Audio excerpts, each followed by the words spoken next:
I love film. I love going to see films, I love the cinema experience, I love the stories they tell, and I love the way a well-known film can permeate culture for years after its release. One genre I particularly love is science fiction and the focus on the future of technology. The speculative nature of the genre allows viewers to envision many potential futures, yet when I see these films, first I want to look at Star Wars, the original 1977 release. Luke Skywalker, a young man raised away from the troubles of the universe. One day he has an encounter with a wise Jedi Knight who bequeaths him with his father's lightsaber. Due to his lineage and his innate ability with the mysterious force, Luke is given a powerful, dangerous weapon which allows him to fight the dark side. King Arthur is also given a weapon by a mysterious, wise force, the Lady of the Lake, and Arthur's only as important as he is because of his lineage and his worthiness proven by pulling the sword from the stone. The first lightsaber we see is imbued with so many parallels to the legends of King Arthur. There's no origin to the lightsaber, no explanation on how it works. It's a technological artifact that is surrounded by mythological principles. This film and franchise has had an enormous effect on Western society, with so many parodies, fan films, songs, and television shows being created from the source material. It's hard to deny its effects on culture today. Another more recent prominent franchise is Marvel's Cinematic Universe, which opens with the film Iron Man. Tony Stark, a modern-day Hephaestus, a character who exemplifies the core facets of the ancient Greek god.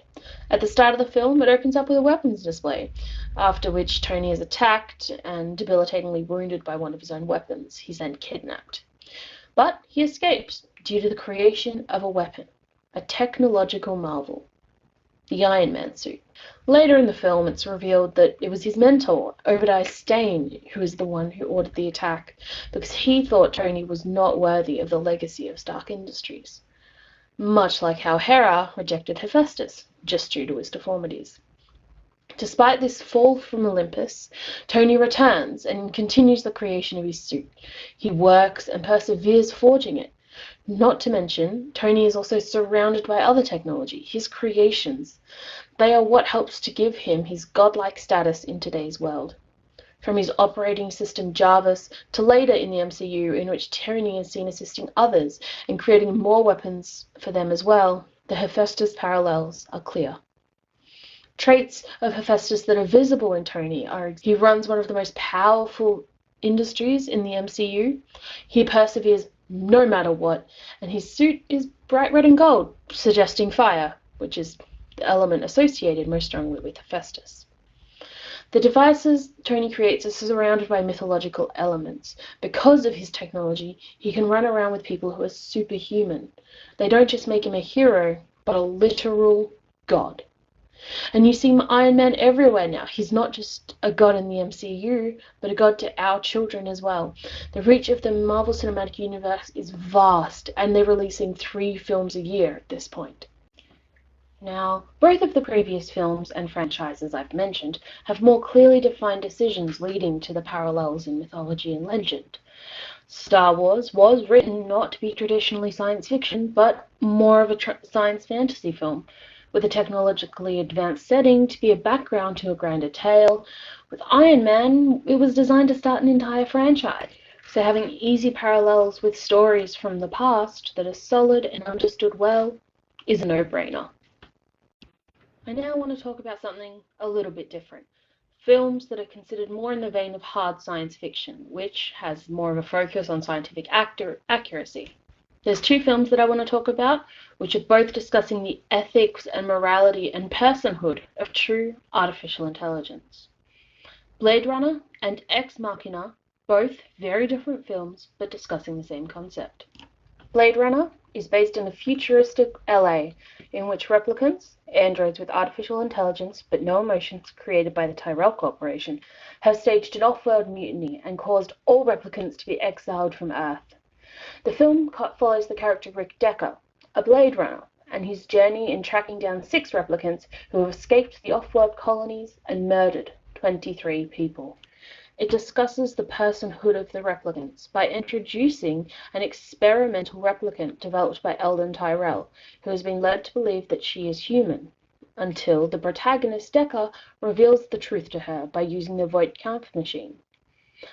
He then begins falling in love with her. By introducing a character who is under the impression that she has true personhood, and then that identity is stripped away from her, the audience is asked, is this the right thing? Should she be killed for something she has no control over? The film also uses the events with Rachel to assist in painting the other replicants in a more sympathetic light, despite the fact that they are never ever painted as good people, but they are just replicants who wanted to escape their off-world slavery and extend the 4-year lifespan that was used by the Tyrell Corporation to control them.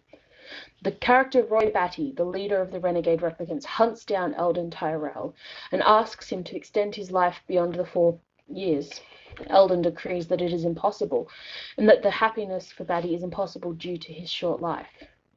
Batty then promptly murders Tyrell, murders him for preventing any long-lived happiness for the replicant. The last plotline strongly echoes the story of Frankenstein and his monster.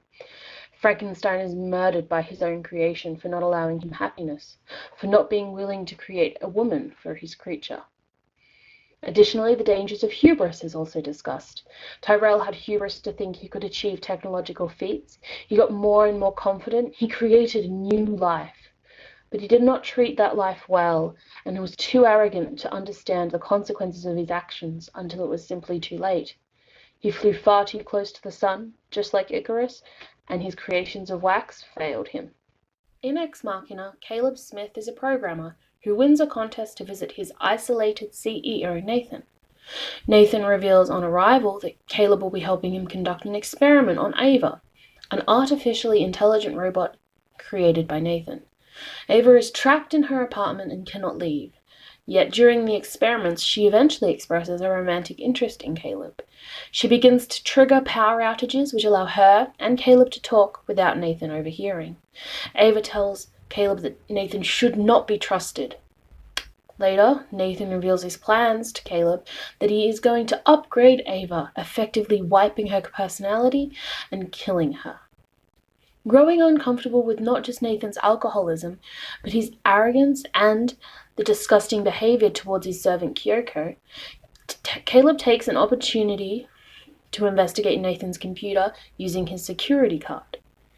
He discovers that Nathan has been interacting with his previous robots in abusive ways, keeping them locked in their apartments until they destroy themselves, the storage of more defunct female robots in another room in the house, as well as Kyoko being artificial intelligence as well.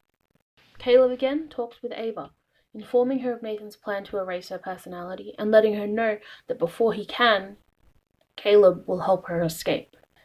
Nathan, after this, reveals that he has been aware of Ava and Caleb's discussions during the power outages, and that Ava has only been manipulating Caleb so she can escape, not because she truly likes him, and that by manipulating him so well, it means to Nathan that she has proven true intelligence.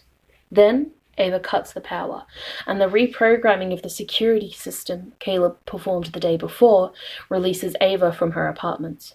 Caleb is knocked unconscious by Nathan as he attempts to stop the escape.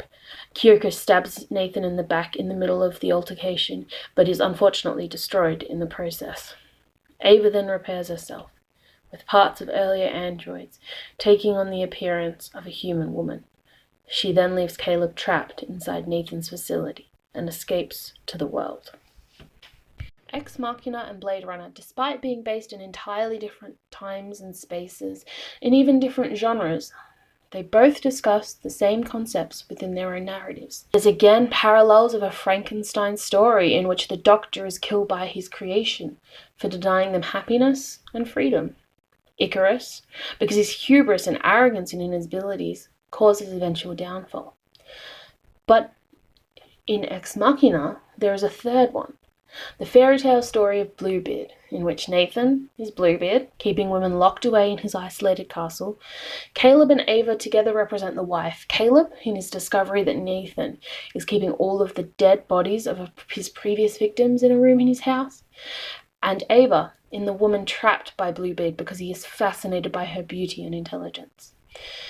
Thirdly, Caleb represents the brothers coming to rescue their sister, the wife. The discussion of future technology as a mythological and legendary concept allows filmmakers to translate potentially extremely alienating concepts into a more consumable form for filmgoers.